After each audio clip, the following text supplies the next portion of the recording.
Mga kababayan, kamakailan po ay lumaganap ang iba't ibang reaksyon, lalo na po sa social media at sa ordinaryong mga mamamayan mismo, hinggil po sa pagkakasuspende ng isang very controversial na figure sa member ng House of Representatives na si Congressman Kiko Barsaga ng Cavite. At iba't iba samot-saring reaksyon at iba't ibang antas ng pag-react ang ginawa ng maraming mga netizens at ng ating mga mamamayan, no? In fact, ang isa po na nag-attract ng atensyon kung bakit tayo gumawa ng ganitong analysis ay ang palusot na ginagawa ngayon ng pamunuan ng House of Representatives. Dahil po nagkaroon ng backlash, no? Nagkaroon po ng setback na pinupuna sila ng taong bayan. Mayoriya ng mamamayan ay disgustado sa kanilang style, bulok at selective na kunwari pagdidisiplina sa kanilang mga miyembro ng House of Representatives, no? Sapagkat ano lang naman ba ang pinupuna nila talaga kay Congressman Kiko Barsaga? Di po ba ang kanyang weird o kanyang kakaiba na pamamaraan at style ng paghahayag ng kanyang saloobin at mga sentimiento at mga kaisipan tungkol sa mga issue na nagaganap sa ating bayan, lalo na po sa usapin ng korupsyon, pandarambong at mga kabulastugan na ginagawa ng mga opisyal ng gobyerno, including ang mga miyembro ng Kongreso, kung saan dyan nagsimula ang mga diskarte sindikato na inuutos ni Marcos at ni Romualdez para gawin ang pagnanakaw sa kaban ng bayan. Di po ba dyan nagsimula yan sa pagpupuna ni Kiko Barsaga kay Marcos Jr. at kay Romualdez bilang mga punong salarin o mastermind.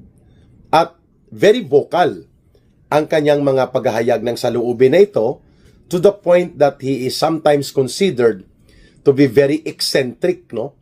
Pag sinabi pong eccentric, may pagka-weirdo ang kanyang style kasi bigla na lang daw siyang susulpot bago magsimula ang mga committee hearings o mga deliberations o plenary na mga pagpupulong na may dala-dala siyang parang nakasulat na ako na ngayon ang bagong speaker at mga magnanakaw, habulin na kayo at your days are numbered.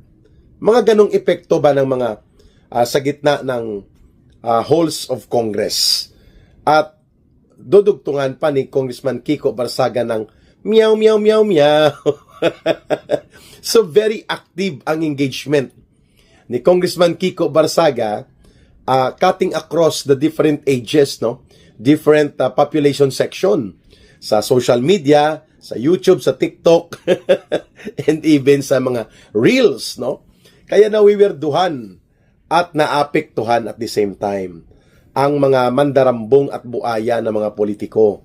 Lalo na po na walang preno pag nagsalita si Kiko Barsaga, tuloy-tuloy na ginagawa niya ang pagpupuna.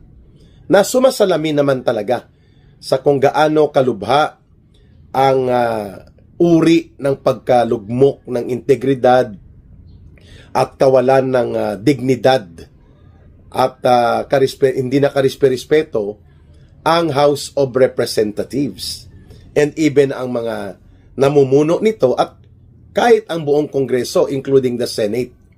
Nagdududa na ang mamamayan sa mga ginagawa po nila na mga pagpapalusot, pangungunsinti at pangangatay, na diskartihan at gawing sindikato ang budget, mga ganitong uri ng gawain na dumudugtong sa kung paano ginawang sindikato ni Marcos ang buong gobyerno. Kaya nawala po ang pagrespeto, paggalang at pagtitiwala ng mamamayan dito sa uri ng administrasyon ngayon ni Marcos. And the way Congressman Kiko Barsaga is able to deliver a creative packaging, creative presentation ng kanyang mensahe, nagiging epektibo. At marami po ang kanyang napupukaw. Marami po ang nagbibigay ng simpatya sa kanyang mga ginagawa. Kaya nga, katanggap-tanggap sa maraming sektor ng lipunang Pilipino, ang bagamat kunwari ay tinitingnan ng iba, lalo na ng mga kasamahan niya, na weirdo na attitude daw ni Congressman Kiko Barsaga. Kaya nung nakarang araw, more than 240, around 249, ang bumoto na ipasuspend si Congressman Kiko Barsaga for 60 days. 5 lang po ang malakas ang loob na pumalag at hindi sumang-ayon na ipasuspende si Congressman Kiko Barsaga upon the recommendations of the House Committee on Ethics. Ang mga naturang kongresista po ay mayroon ding malakas ang loob na paninindigan na hindi po nadadala sa mga bribery, panunuhol, panggigipit at pagkakaroon ng diskarte na sila ay ipitin kung sakaling sila ay gumawa ng kanilang malayang saloobin sa loob ng Kongreso. Ang mga nanindigan po na hindi ipasuspende si Congressman Kiko Barsaga ay sila Congressman Bong Suntay ng Quezon City, Congressman Paulo Marcoleta, anak po ito ni Senator Marcoleta at nagre-represent ng Sagip Party List, si Congressman Eli San Fernando ng Kamanggagawa, si Congressman Leandro Liveste ng Batangas, at si Congressman Nazal ng Bagong Henerasyon Party List. At ang common sa kanilang pagpuna ay bakit selective tayo sa pagpapataw ng disiplina o ng administrative sanction sa mga kasamahan sa Kongreso, at bakit si Kiko Barsaga ang nasingle out? Dahil ba siya ay maingay at nagsasagawa ng mga pampublikong pagpupuna ng mga ginagawa ng gobyerno at administrasyon ni Marcos at Romualdez? Bakit ang mas may malubha na mga iskandalo?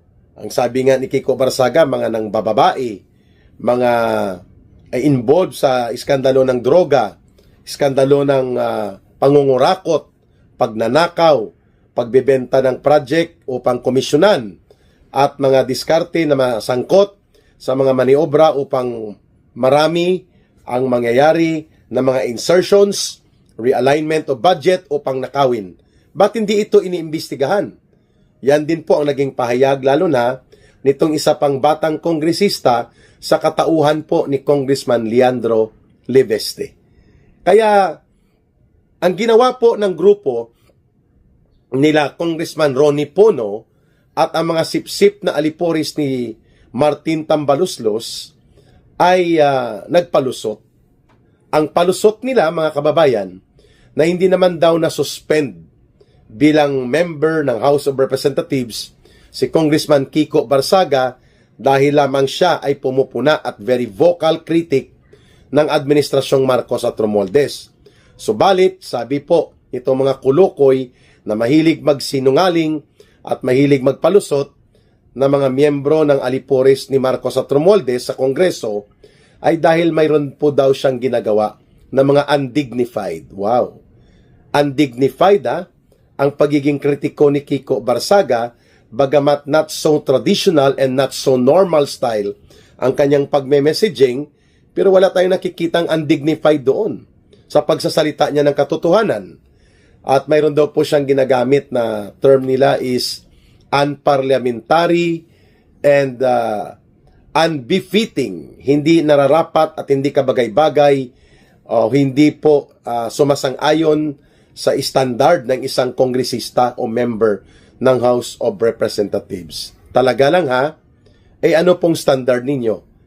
Ang maging magnanakaw, ang maging mandarambong, ang maging sinungaling, at ang maging kasabwat ng mga nagpapatupad ng pagnanakaw at malawakang korupsyon sa gobyerno?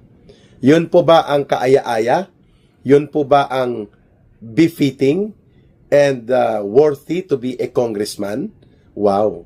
Di kung ganun pala yun, mas gugustuhin pa ng taong bayan na makita ang isang kagaya ni Kiko Barsaga, bagamat binabansagang weirdo, binabansagang eccentric, pero may malinaw na paninindigan at may sincero o buong loob na pagpapahayag ng saloobing sumasalamin sa sentimiento ng taong bayan sa pagkagalit at pandidiri at panawagan ng hustisyang labanan at ipatigil na ang malawakang pandarambong at sistematikong pangungurakot na nagaganap sa gobyerno ni Marcos at Romualdez. Mas gugustuhin pa ng ordinaryong mamamayang Pilipino na mayroon tayong maingay, medyo eccentric at kakaiba ang style pag nagsalita at gumagalaw sa loob ng Kongreso na kagaya ni Kiko Barsaga, pero hindi nagnanakaw, hindi kasabwat at tagapagprotekta ng pandarambong at mga nangungurakot at lalo na po hindi nangangayo papa upang suhulan na sila ay gamitin sa maruming laro sa politika. The people would rather like to see the more of a congressman like Kiko Barsaga, like Leandro Liveste, at iba pang matitino na mga naiiwan pang wala pa sigurong 10% ang matitino na lang dyan na kongresista kaysa magkaroon ng isang kongresong ipokrito. House of Representatives na ipokrito at wala sa husto at makatarungan at matuwid na pagtindig at pagprotekta o pagtatanggol sa kabutihan at karapatan ng mamamayan. Kaya ang palusot ninyo na hindi naman related sa political views o political belief ni Congressman Kiko Barsaga ang pagkasuspende sa kanya, sabihin nyo yan ang kwento sa inyong mga kapareho ng balahibo na mga kapwa buaya at walang dignidad at walang kagalang-galang man lang sa inyong sarili na mga politikong magnanakaw at mandarambong na nagluluklok sa pangalang Honorable Congressman. Ha! Ang sagot ng taong bayan sa inyo, pwe! Pwe! Si Kiko Barsaga daw, weird. Eh ano naman pong tawag sa inyo? Kung kayo po ang nagkokontrol ng poder at dapat sana ay naghahayag ng katotohanan, nagtatanggol ng kabutihan at karapatan ng mamamayan na hindi durubuhin, kulimbatin at nakawin ang kabanang bayan at hindi gawing kawawa at miserable ang buhay ng mamamayan dahil sa pagkawala ng mga pundong para sa mga paaralan, kalsada, agrikultura, irigasyon, pagkain, ospital, at pag-aaral ng mga mamamayang Pilipino ng kabataan nila, imbes na yun ang protektahan nyo, ang pinoprotektahan nyo, yung mga nagsasagawa ng pagnanakaw. Yun ang nakakahiya at yun ang kasuklam-suklam. Kaya hindi kayo magtaka kung bakit popular pa rin po at mas marami ang nagtitiwala at nagsisimpatya sa mga ginagawa at na mga kinasapitan ni Congressman Kiko Barsaga. May mga pinalabas pa kayo na kwento na si Kiko Barsaga nagkakaroon ng display ng kayamanan, nasasangkot sa parang mga sexy, offensive na mga events at pinapatanggal nyo ang Facebook niya hinggil dyan, eh wala nga kayong masabi tungkol sa mali-maleta na pagdi-deliver nila Saldico kay Martin Romualdez, kay Marcos, ang mga pagbebenta ng proyekto ng ilang kongresistang pinangalanan na ng affidavit mismo ng mag-asawang Diskaya at mismo ni Congressman Leandro Libeste, like itong kababayan ko naman na si Congressman Jojo Ang na itinuturong tagapagbenta ng pamumursyento niya sa proyekto. Hindi pa kasama ang mga allegedly ghost projects niya na itinuturo sa kanya na sangkot. Ganon din po, maliban kay Jojo Ang, itong si Eric Yap, si Congressman Garjola, si Dong Gonzales, si Stila Kimbo, sila JJ Suarez, o sila Congressman Momo, o ba't wala kayong ginagawa na isang masusi at marangal na pag-imbestiga?